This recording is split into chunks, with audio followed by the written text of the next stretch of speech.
Alam mo, my greatest hero in the Bible is a woman.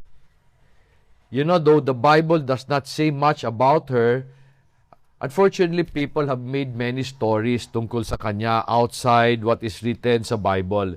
I guess gusto lang nila siya mabigyan ng puri o honor. While I do not mind stories, ako I am careful not to use them sa pag-intindi sa babae na to. Kasi Bible said, do not add or do not subtract anything from what God has revealed. However, this woman has become my hero because I believe she has the greatest response. Pinakagwapo o pinakanindot na response towards God. And we see his story, if you don't mind, can you go sa Luke chapter 1? We'll be reading verses 34 hanggang 38. Sabi dyan sa verse 38, Mary said to the angel, "How can this be, since I am a virgin?" The angel answered and said to her, "The Holy Spirit will come upon you, and the power of the Most High will overshadow you. And for that reason, the Holy Child shall be called the Son of God. And behold, even your relative Elizabeth has also conceived a son in her old age. And she who was called barren is now in her 6th month. For nothing will be impossible with God." And Mary said, "Behold, the bondslave of the Lord, may it be done to me according to your word." And the angel departed from her. You know, while Mary was about to be married to Joseph, binisita siya ng angel. And sinabi sa kanya, before her wedding, magbubuntis ka. You will carry the child of God. Now, sa tradition nila noon, when you are engaged to a man, you are considered asawa kagad. You are considered a wife. So to be found with a child from another person will be an act of adultery. Let me show you what they will do to an adulterous woman. You don't have to turn there para hindi kayo mahirapan. But let me just read Deuteronomy chapter 20 verse 23 and 24. Sabi diyan, "If there is a girl who is a virgin engaged to a man, and another man finds her in the city and lies with her, then you shall bring them both out to the gate of that city, and you shall stone them to death. The girl, because she did not cry out in the city, and the man, because he has violated his neighbor's wife, thus you shall purge the evil from among you." And yet, when the angel said, "You will have a child from the Holy Spirit," ang tanong lang ni Mary, sabi niya, paano to mangyayari? So when the angel said, it will be from the Holy Spirit, without hesitation, sabi niya, "Be it unto me, Lord, according to your word." You know, I don't know about you. You know, hindi man lang niya inisip yung humiliation niya, hindi man lang niya inisip kung mamamatay siya. Gusto lang niya sundin yung gusto ni God. Siguro ang lakas-lakas ng tiwala niya kay God. And this is the reason why I said kanina, she is one of my hero. Kasi I don't think kaya ko gawin yung ginawa niya. You know, when I heard the voice that told me to leave, I even asked for confirmation. Si Mary, sabi lang niya, "Be it unto me, Lord, according to your word." Well, the church wishes to honor her by telling stories outside what the Bible has written. Ako naman, I want to honor Mary by imitating her and by obeying something she said in John chapter 2, verse 5. If you like to go there, tingnan natin ano sinabi ni Mary sa ating lahat. In John chapter 2, verse 5, sabi ni Mary, it was the time when he asked Jesus to convert. No, he did not ask Jesus to convert water to wine. Sabi lang niya, ubos na alak nila. And so, Jesus converted water into wine. However, sabi ni Mary sa John 2:5, dun sa mga taong andon, sabi niya, his mother said to the servant, "Whatever he says to you, do it." So sa akin, in honor of Mary, because I like to imitate her, this is how I'm living my life today. Whatever Jesus says, I would do. Just in all, part of that is because of my love for God, and part of that is to honor her. However, this message is not about Mary, but instead it is about another hero that I found recently. The Bible does not also say much about him, But in his case, the church did not make up stories about him. But just like Mary, the reason why he has become my hero is because his response to the Lord is impressive, very impressive. In fact, God was so pleased with this person that before Israel went into the promised land, binanggit siya specifically because God made a promise to him. And we read that promise to him in Deuteronomy chapter 1, verse 35 to 37. Sabi diyan, not one of these men, this evil generation, shall see the good land which I swore to give your fathers, except Caleb, the son of Jephunneh. He shall see it, and to him and his sons I will give the land on which he has set foot, because he had followed the Lord fully. The Lord was angry with me also on account, saying, not even you shall enter there. You know, among all the Jews who left Egypt, alam natin na lahat sila namatay except for two people, si Caleb and si Joshua. Sila lang ang naka-enter sa promised land. And we read here na maski si Moses, hindi nakapasok kasi God became angry with him as he responded in the desert of Meribah. And many people feel that is unfair. Tama ba yon? Kasi if you really think about it, medyo unfair, di ba? He worked all his life. He worked for the Lord for basically 40 years, bringing people to the promised land. Di ba? And yet, nung papasok na-disqualify siya. Di ba? Ang tanong dyan, is that unfair? You know, I'll show you something that I discovered recently, that it was not unfair. That God had reason for not decision. But I will explain that later. Pero ang tanong ko, bakit si Caleb lang ang binanggit ni God sa Deuteronomy 1? In fact, sa whole Deuteronomy, si Caleb lang ang sinabihan. Meron siyang special instruction to give him the land. I told you before that Deuteronomy was a book to prepare Israel sa pagpasok nila sa promised land. E nambanggit tong taong to si Caleb. Though Joshua was also obedient to the Lord, Joshua was also known to be a man who was very faithful kay Moses. Kasi si Joshua would not leave the side ni Moses wherever he would go. In fact, when Moses would go inside the tabernacle, si Joshua nasa labas. However, tinanong ko, bakit si Caleb lang? Naisip ko, siguro because when the spies gave a bad report, only Caleb spoke out. Alam mo niyo sinabi ni Caleb in Numbers 13? The spies were sent into the promised land to affirm na maganda yung lupa. They came back carrying one bunch of grape with a pole carried by two men. Nung sabi nila, huwag tayo pumasok, maggulo doon. May giants doon. And si Caleb, in Numbers 13:30, sabi niya, then Caleb quieted the people before Moses and said, we should by all means go up and take possession of it, for we will surely overcome it. Was this the reason why God singled out Caleb? I do not know.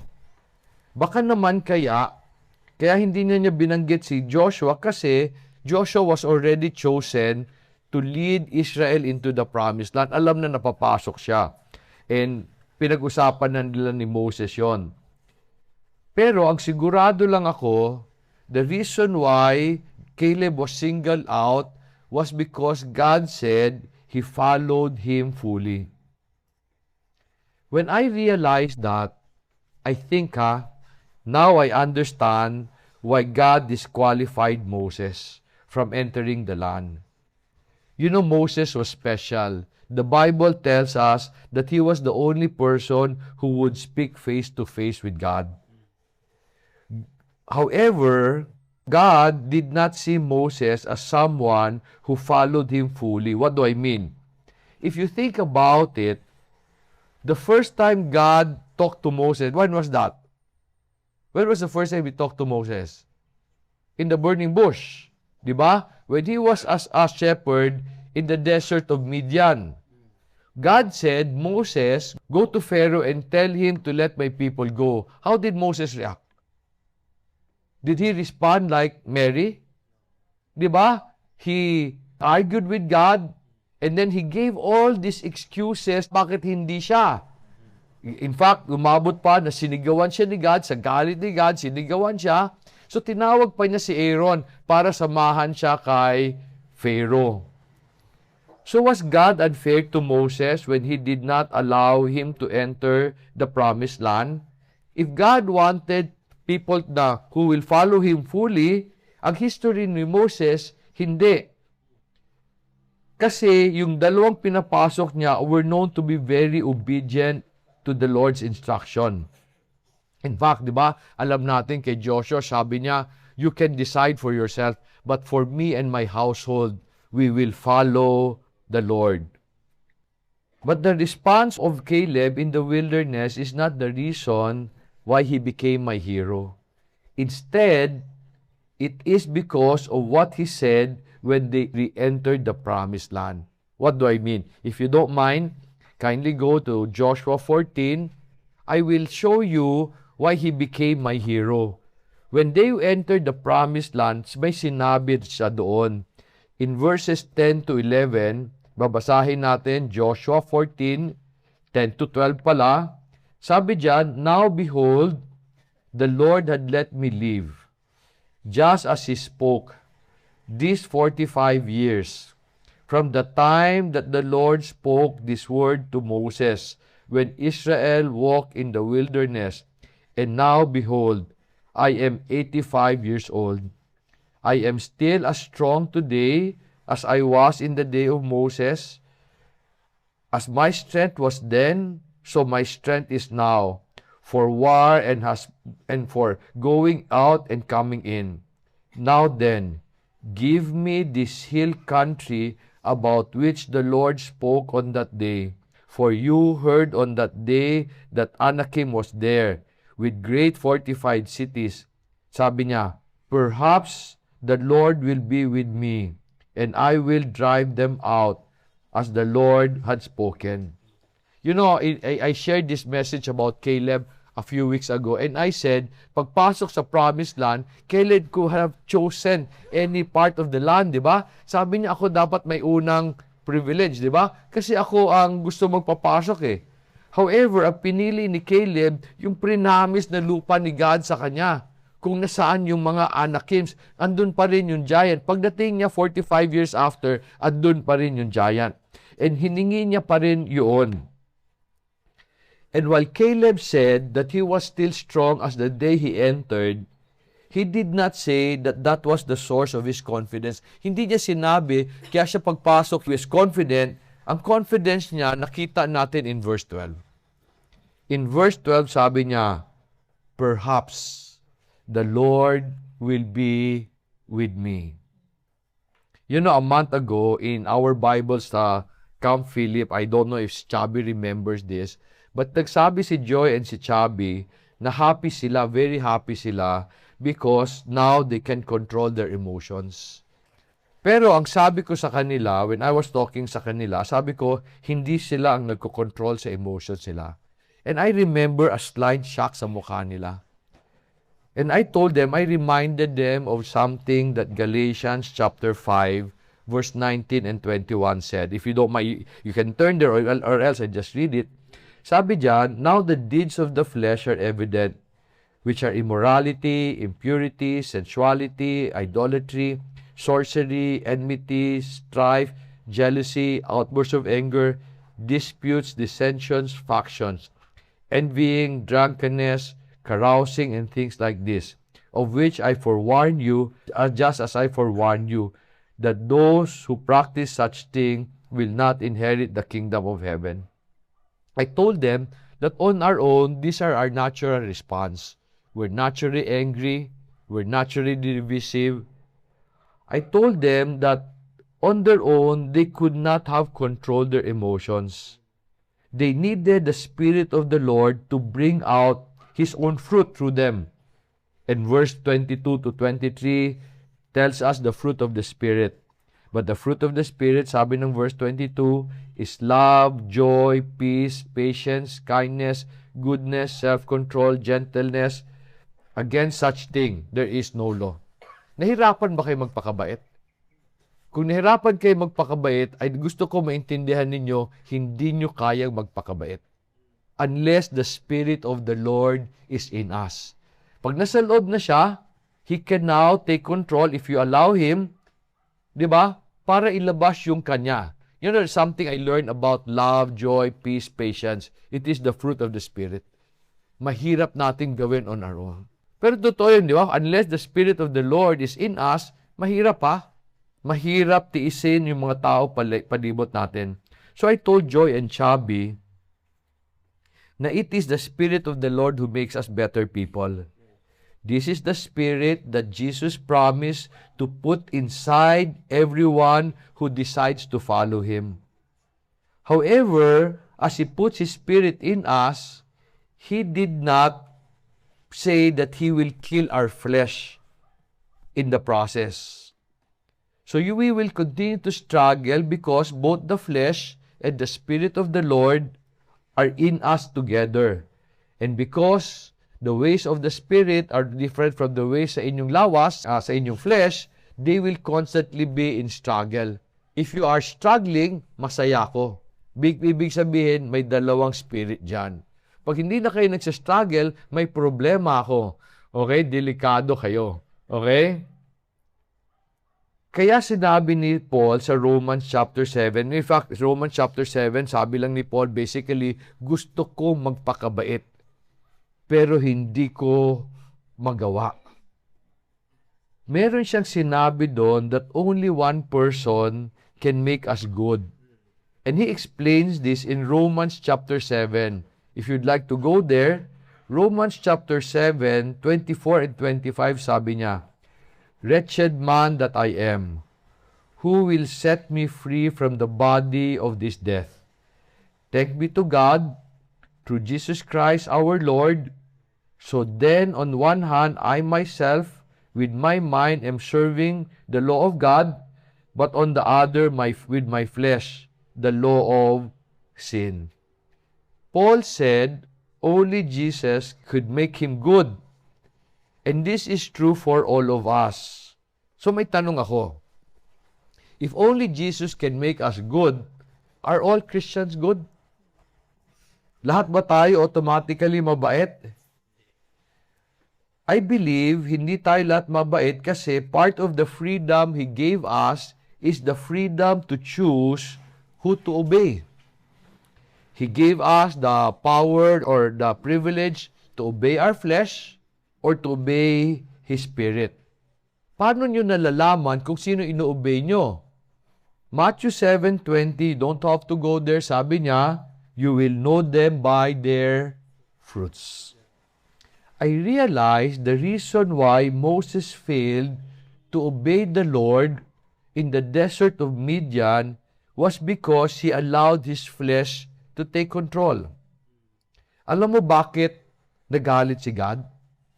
Because, sabi niya, you are special. I talked to you face to face. So that means, on that day, the Lord was beside him. Kasasabi lang ni Lord, kausapin mo. Ang ginawa ni God, ang ginawa niya, hinampas niya, di ba? So why was God so strict with Moses? Because God was with Moses, He was not with the Jews. He was not with other people. Nintindihan ba niyo yun? Di ba? He was special, sinamahan niya, parang kinarga niya. Pagkatas, may hiningi ako sa iyo, hindi mo man lang ginawa. You know, He was stricter with Moses than the rest because Moses was more special than them. Parang mas na-insulto si God kasi sinamahan niya eh. However, si Caleb, even though he was an ordinary man, di ba? He allowed the Lord to control him. Di ba si Caleb had all the reason kasi hindi naman special si Caleb eh. He was an ordinary person. And in fact, this encouraged me. Kasi you don't have to be a special person. You don't have to be one who is very popular for God to be with you. As long as we follow Him fully, He will use us mightily. And besides, may nakita pa ako kay Caleb. When he made his reaction, he showed great humility. Hindi niya sinabi, because the Lord is with me. Sabi niya, perhaps the Lord will be with me. So he did not presume. Sabi niya, Perhaps the Lord will be with me, and I will drive them out as the Lord had spoken. Why was it important for Caleb that the Lord would be with him? I believe alam ni Caleb na hindi niya kayang i-drive out ang giant sa lupa nila. Wala naman siyang lakas. Sino ba siya? Diba? Maliit siya, matakal sila, they're fortified cities. So unless the Lord will go with him, he will not be able to have victory. And I really believe si Caleb remembered their life in Egypt. Anong they remember their life in Egypt? Think about it. Did the Jews fight to destroy the Egyptians? You know, they were just watching. Diba? It was all God. Sabi nga na, umuwi na kayo, ako nang bahala sa inyo. Diba? So it was all God. So alam niya, kaya ni God, sirain yung kalaban niya, manunood lang siya. Pero siguro si Caleb gusto niyang sumali, di ba? Parang makikipaglaro ng fencing. Di ba ganun mga bata, gusto mo. Di ba? Pero gusto mo, parati kang panalo. Di ba si Caleb, alam niya, parati siyang panalo, maski maglaro siya. Why? Because the Lord was with him. And we see this already. One time, Joshua was fighting, I think, the Amalekites. When Moses was raising his son, panalo sila parate. When Moses would bring down his son, talo sila parate. So they were not defeating their enemies. It was God. Alam mo, if you study the Bible carefully, you will find that in all the major events that happened in the Bible, God was directly involved. Ang gagawin niya, mamimili siya ng tao. Ang pinipili niya, yung obedient sa kanya. And then yung obedient, gagamitin niya para gawin yung gusto niya. Give you an example. Can you turn your Bibles to Judges 14? Judges 14, sabi dyan, the Spirit of the Lord came upon him mightily, so that he tore him as one tears a young goat, though he had nothing in his hand. But he did not tell his father and mother what was done. Who was this?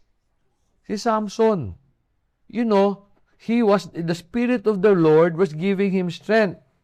If you don't mind, go to Exodus chapter 31. Exodus 31. Sa Exodus 31 naman, that they were about to make the tabernacle. So verse 1 to 3, sabi ni God, now the Lord spoke to Moses, saying, See, I have called by name Bezalel, the son of Uri, the son of Hur, of the tribe of Judah. I have filled him with the Spirit of God in wisdom, in understanding, in knowledge, in all craftsmanship. You know, it was the Lord who gave him wisdom. Kaya ako, I'm excited I'm excited for the new project of Similia. I'm still excited kung anong gagawin. Alam mo, yung trabaho dito, kita nyo, maganda na Similia, di ba? Trabaho yan ng pastor. Na wala man lang kinaakalam-alam sa construction. Okay? And I would leave si Pastor L often kasi I have to do some other things. Pero things are amazing. Like for example, how can we attract so many people today? Okay? So it is the Spirit of the Lord granting us favor.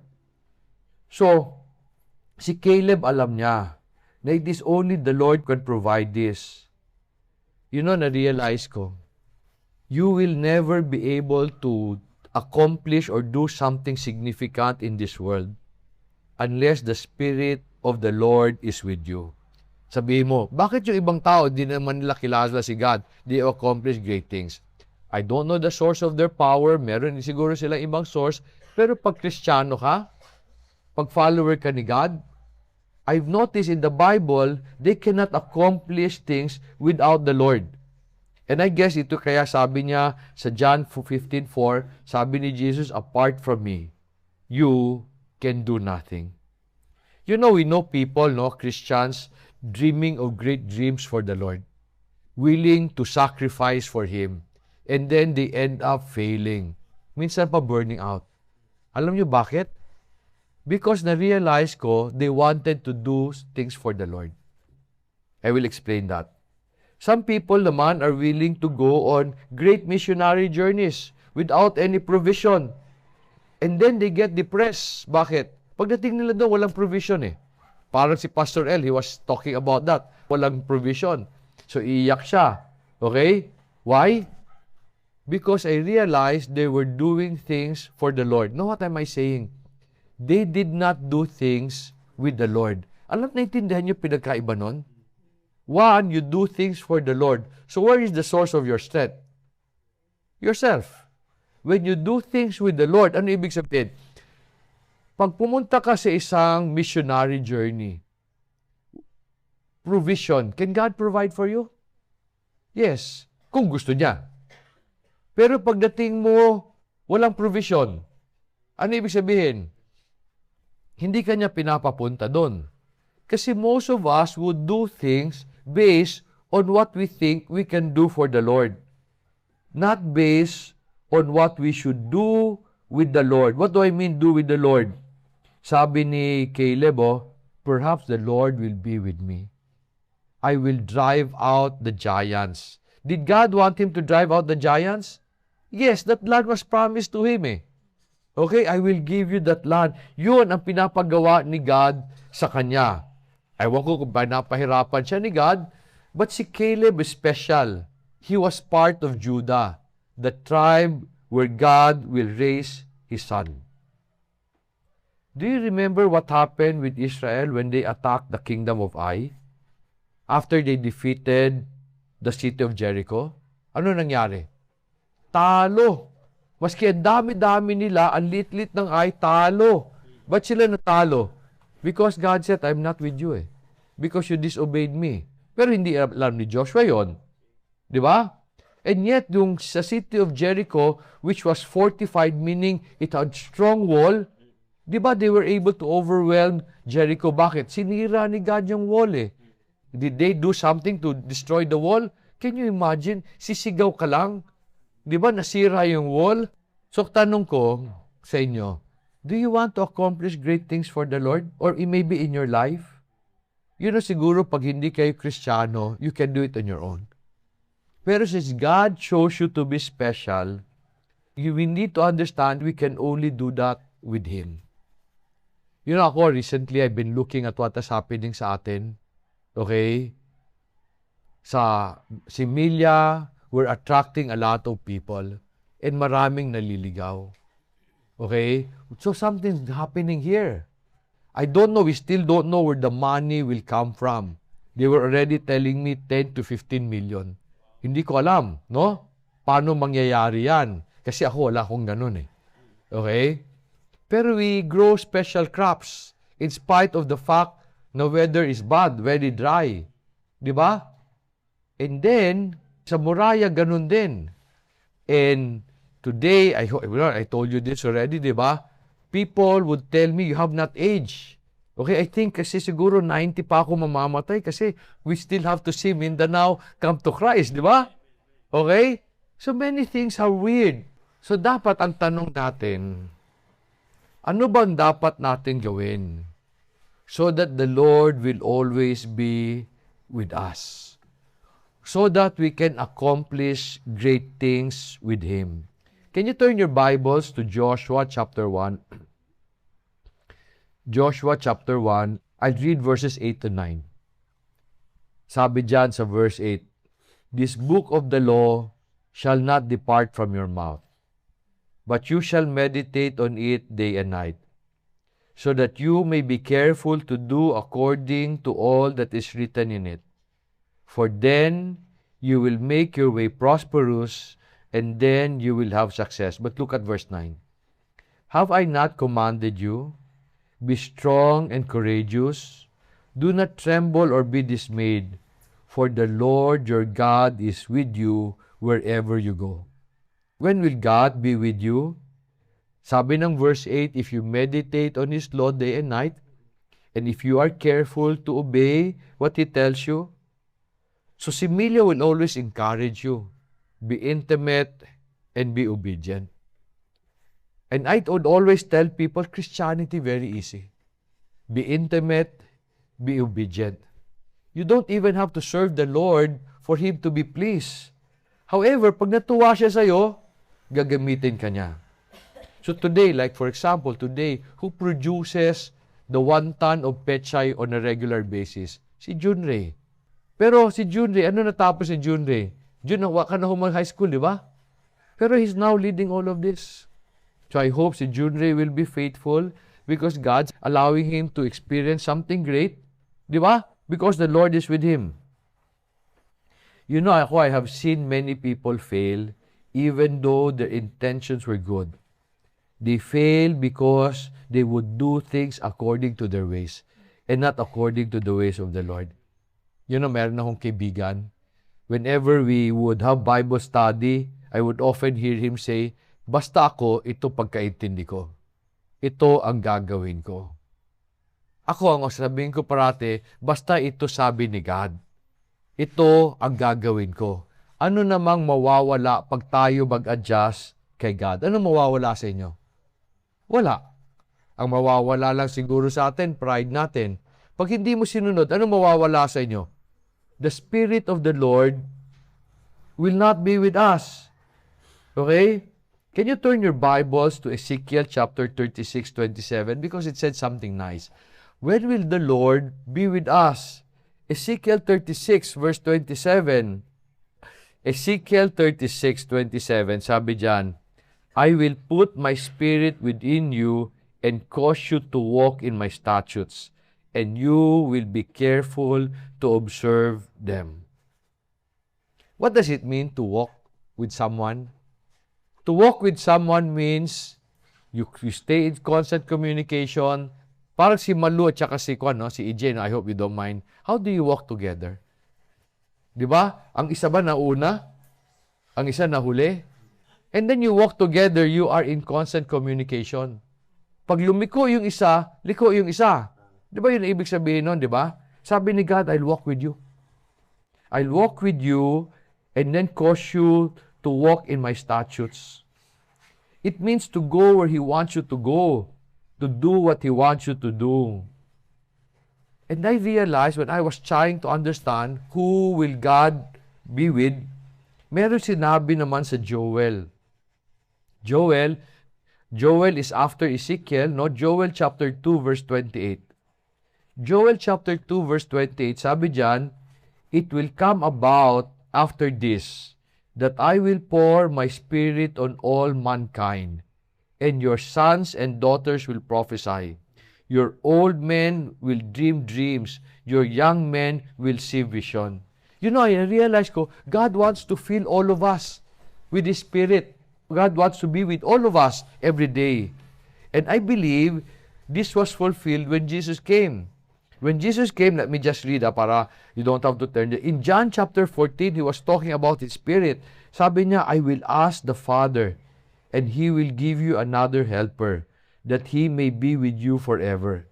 That is the Spirit of truth, whom the world cannot receive, because it does not see Him or know Him. But you know Him because He abides with you and will be in you. God wants to indwell all of us. However, I realize He will only be with those who are intimate and obedient. And I wish that you would continue to do that. Pero ito tanong ko, if Jesus wants to put His Spirit in all mankind, bakit minsan para yung Spirit niya wala sa ibang tao?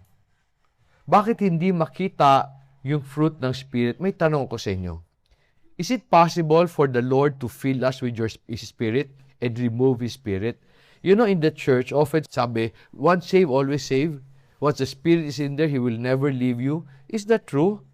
Can you go to Judges chapter 16? Let's look at yung kay Samson. Kanina, di ba, binasa natin? God gave Samson the power to tear a lion, okay, with his bare hands. Parang pinaglaruan lang niya, okay, because God gave him strength. Tingnan mo yung Judges 16 verse 20. Delilah said, the Philistines are upon you, Samson. And he awoke from his sleep and said, I will go out as the other times and shake myself free. But he did not know that the Lord had departed from him. Akala ng tao, ang strength ni Samson galing sa buhok niya. The strength of Samson did not come from the hair. It came from the Lord. When he finally had his hair cut, it was the last straw.